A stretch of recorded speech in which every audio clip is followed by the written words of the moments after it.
भक्तिवेदान्त स्वामिनिति नामिने।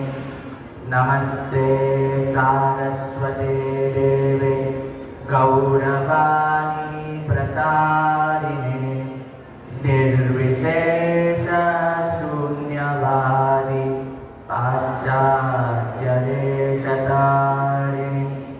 वाञ्छाकल्पतरुभ्यश्च कृपा सिन्धुभ्य एव च पतितानां पावनेभ्यो वैष्णवेभ्यो नमो नमः।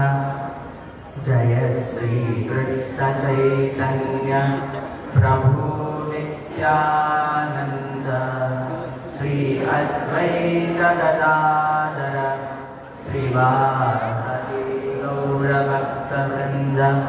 हरे कृष्णा कृष्णा